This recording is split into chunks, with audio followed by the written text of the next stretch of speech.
যদি মন্ত্রে পূজা না হয়, বিধিতে পূজা না হয়, ক্রিয়া না হয়, সমস্ত কিছু ভুল হয়ে যায়। হরিভক্তি বিলাসে বলেছে যদি আরতি করা হয় সমস্ত পূজা শুদ্ধ হয়ে যায়। যদি কোনো ব্যক্তি আরতি দর্শন করে সেই ব্যক্তির তারপর যুগের 1 মাস পূজা হয়ে যায়। দেখুন আমাদের মধ্যে অনেকেই আছি পূজা করি না। কলিকালের জীবকে একটা সহজ পন্থা করে দিলেন, কেউ যদি পূজা করতে না চায় দর্শন করে, তাহলে কি হবে? তোমার পূজাটা হয়ে যাবে। আজকে এখানে পূজা হচ্ছে, আরতি হয়েছে, আপনারা দর্শন করেছেন, তাতে কি হয়েছে? তারপর যুগের 1 মাসের পূজা আজকে করে নিলেন। সুযোগ বারবার আসে, সুদুর্লভ সুযোগ, দেবদুর্লভ সুযোগ। যে সুযোগ ব্রহ্মা পায়নি, যে সুযোগের জন্য ব্রহ্মা লালায়িত হয়েছেন, যে সুযোগ পাইবার জন্য ব্রহ্মা গোবিন্দকে বলেছিলেন হে গোবিন্দ তুমি কেন আমাকে মানুষ বানালেন? আমি কেন মানুষ হলাম না? আমি যদি মানুষ হতাম এই সুযোগটা তো আমিও পেতাম। তুমি আমাকে সৃষ্টিকর্তা বানিয়েছো কিন্তু সুযোগ করে দাওনি, আর মানুষকে তুমি স্বল্প আয়ু করে দিয়েছো, আর তাদেরকে তুমি সমস্ত।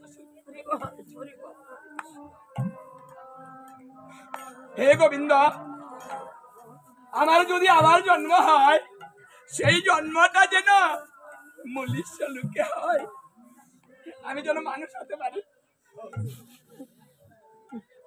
হে গোবিন্দ যদি তুমি আমাকে মানুষ না বানাও, তোমার ইচ্ছে না হয়, আমার স্বীকৃতি তাহলে তুমি আমাকে এই করে দিও, তৃণলতা গাছ বানিয়ে তোমার ভক্তের চরণের নিচে তুমি আমাকে জন্ম দিও।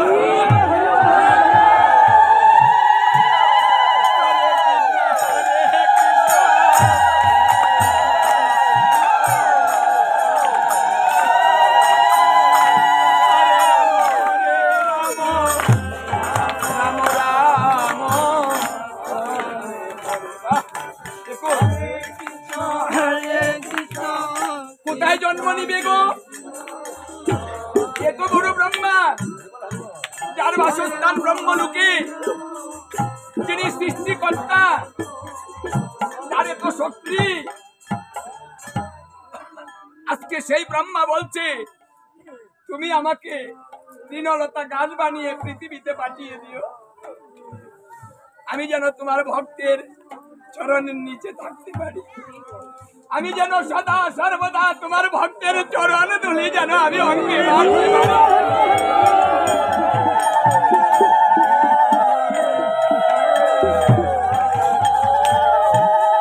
তাহলে যেখানে ব্রহ্মা চতুর্বেদের বক্তা, সর্বপ্রথম যেখানে ব্রহ্মা নারায়ণকে দর্শন করেছেন, যেখানে সর্বপ্রথম ব্রহ্মা একা সৃষ্টি হয়েছেন, যেখানে সর্বপ্রথম ব্রহ্মা তপস্যা শুরু করেছেন, সর্বপ্রথম ব্রহ্মা দীক্ষা মন্ত্র পেয়েছেন, সর্বপ্রথম ব্রহ্মা সমস্ত কিছু আমাদের সৃষ্টি করে দিয়েছে।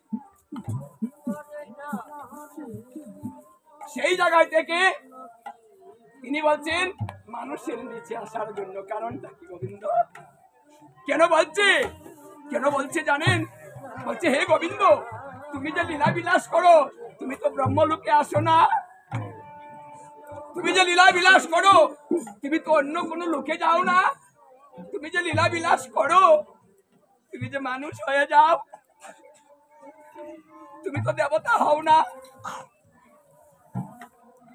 যদি মানুষ জনম সর্বশ্রেষ্ঠ না হবে তাহলে তুমি কেন গোলক বৃন্দাবন পরিত্যাগ করে ভুলুকে এসে মানুষ হবে?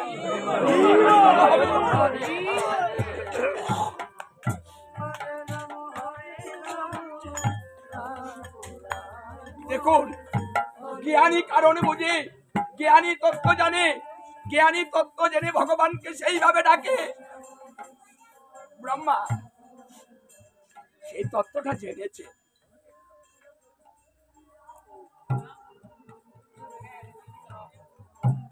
তিনি যতবার লীলা বিলাস করেছেন ততবার তিনি এখানে এসেছেন,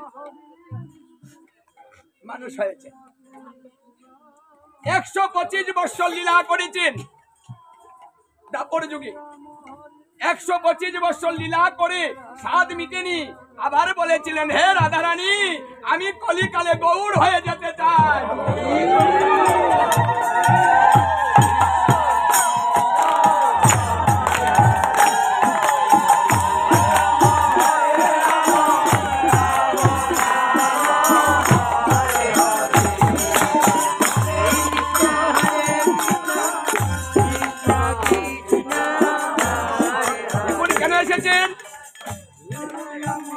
কলিকালে এই হরিনাম করিতে প্রচার, আপনি হইলেন প্রভু গৌর অবতার।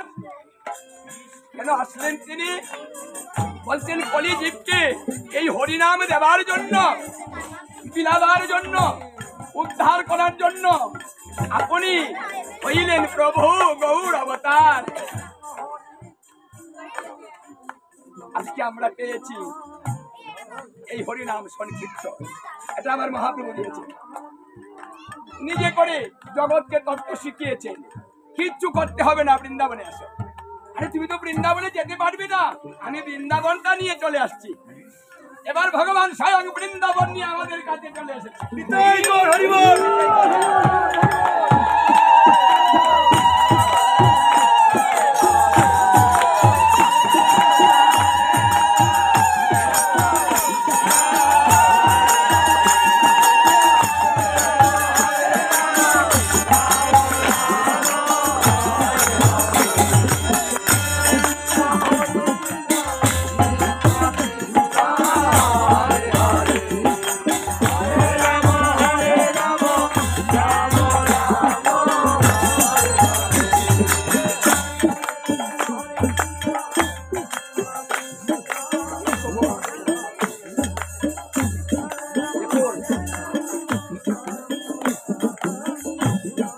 এখানে বলা হচ্ছে যে প্রথম হরে কৃষ্ণ,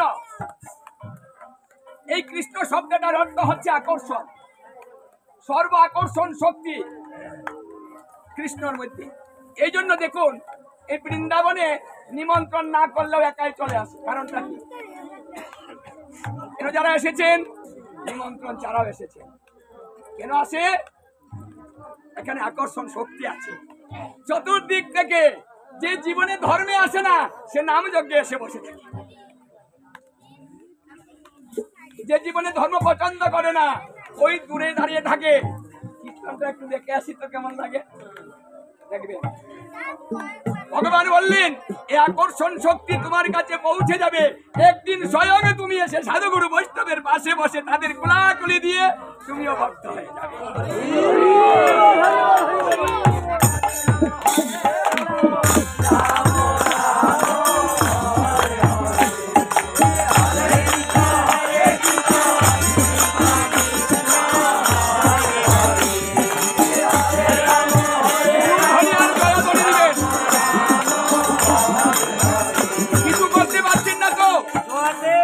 বৃন্দাবনে হাততালি দেন।